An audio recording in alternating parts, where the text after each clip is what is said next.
राजस्थान के एक छोटे से कस्बे में एक ऑटो रिक्शा चालक रहता था। उसका नाम था रघु। यह कहानी सच्ची घटना पर आधारित और खाटू श्याम जी के चमत्कार की है। रघु की ईमानदारी और परिश्रम के चर्चे पूरे शहर में थे। रघु का व्यवहार एक छोटे बच्चे से लेकर बड़े बुजुर्ग सभी व्यक्तियों से बहुत ही अच्छा था।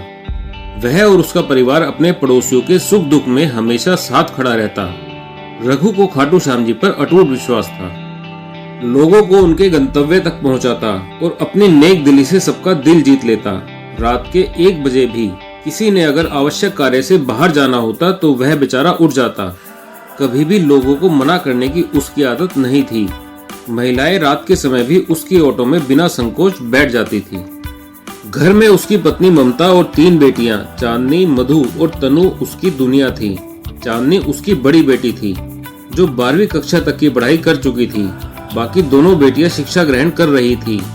रघु दिन रात मेहनत करता ताकि उसके परिवार को किसी चीज की कमी ना पड़े। चांदनी जो पढ़ाई में होशियार थी ने अपने अधूरे सपनों को पूरा करने का निश्चय किया।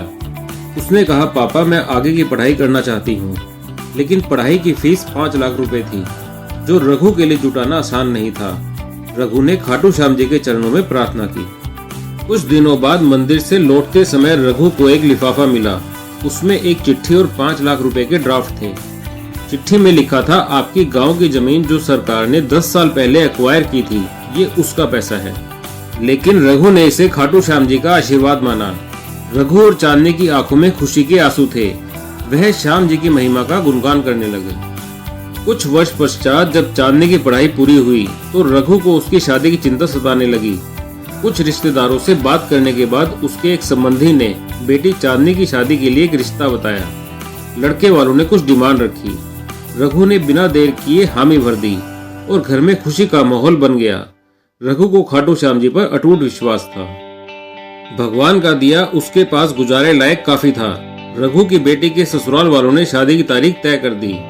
रघु ने रात दिन मेहनत करके अपनी बेटी की शादी के रुपए जुटाए थे। उसने अपनी बेटी के गहने, कपड़े और शादी का सारा सामान खरीद लिया था। रघु अपनी बेटी की शादी का इंतजाम कर चुका था। शादी की तारीख भी नजदीक आ रही थी तो वह भगवान के चरणों में धन्यवाद देने गया और बोला, हे खाटू श्याम जी, आपकी कृपा से सब ठीक चल रहा है। मेरी बेटी की शादी अच्छे से हो जाए, यही मेरी विनती है। शादी में केवल 7 दिन शेष रह गए थे। रघु अपनी बेटी के पास जाकर बोला, मेरे पास देने के लिए ज्यादा कुछ तो नहीं है, लेकिन मैंने फिर भी तुम्हारे लिए थोड़े से गहने बनवा दिए हैं। तुम्हारा हाथ एक अच्छे परिवार में दे रहा हूँ। लड़का अच्छी नौकरी करता है, तुम्हें वहाँ पर कोई भी कमी नहीं रहेगी। रघु ने चांदनी से कहा कि आज मैं तुम्हें एक शिक्षा दे रहा हूँ। अपने ससुराल में बड़ों का सम्मान करना, अपने सास ससुर की खूब सेवा करना। सास ससुर तुझे डांट डपट करे तो सोच लेना कि तुम्हें तुम्हारे अपने माता पिता डांट रहे हैं। मेरी इज्जत का सम्मान करना। अपनी बेटी चांदनी को समझाते समझाते रघु की आंखों में आंसू आ गए थे। घर में शादी का माहौल था और रिश्तेदारों का तांता लगा हुआ था, लेकिन नियति को कुछ और ही मंजूर था। शादी से मात्र 3 दिन पहले आधी रात के समय रघु के घर में अचानक भीषण आग लग गई। आग इतनी तेजी से फैली कि पूरा परिवार गहरी नींद से जागने से पहले ही घर जलने लगा था। छोटी बेटी अंकिता की नींद खुली और चारों ओर धुआं ही धुआं देखा। वह चीख पड़ी और रोने लगी। रघु अपनी पत्नी ममता और बेटियों को लेकर जैसे तैसे घर से बाहर निकला, लेकिन उनका सब कुछ जलकर राख हो गया था। शादी के लिए संजोया गया हर सामान नष्ट हो गया। पूरा शहर इकट्ठा हो गया, लेकिन कोई कुछ नहीं कर सकता था। रघु की पत्नी ममता रोते हुए बोली, बड़े खाटू श्याम जी का नाम लिए फिरते हो, यह सब क्या कर दिया उन्होंने। दिन रात उनका नाम लेने पर भी उन्होंने आपको यह सिला दिया। इस घर में खाटू श्याम का नाम कभी मत लेना। रघु बोला, भाग्यवान, यह तो नियति का खेल है। खाटू श्याम को क्यों कोसती हो। तीनों बेटियों ने बड़ी मुश्किल से अपनी माँ को संभाला।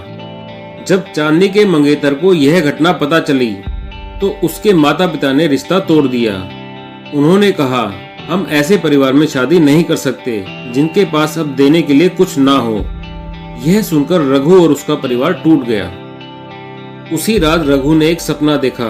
खाटू श्याम जी स्वयं उनके सपने में आए और बोले, परीक्षा कठिन होती है लेकिन उसका फल मीठा होता है।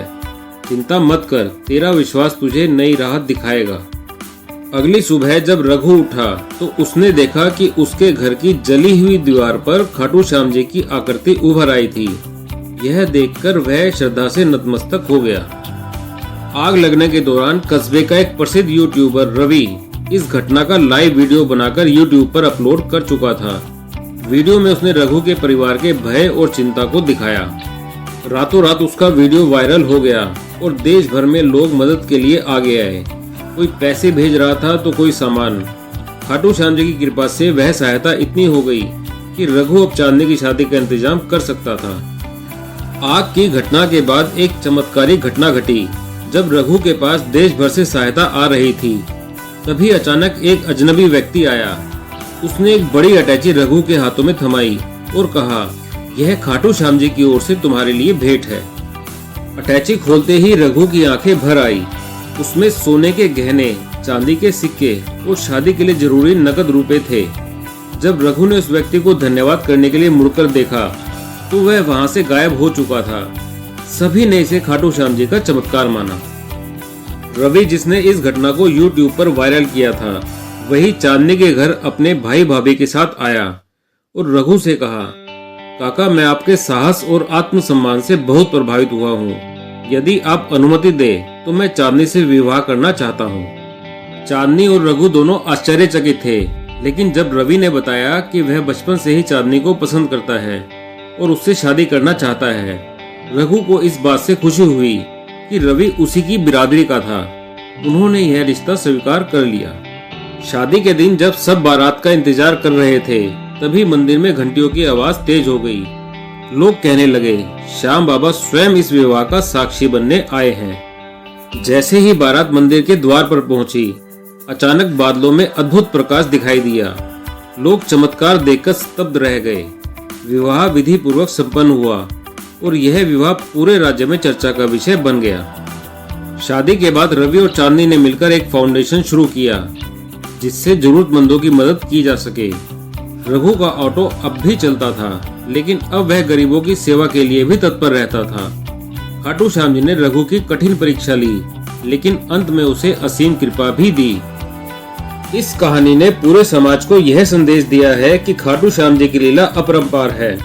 वह इंसान की परीक्षा लेते हैं, लेकिन अंत में उसकी रक्षा भी करते हैं। सच्चे विश्वास और अच्छे कर्मों का फल अवश्य मिलता है। जय श्री श्याम।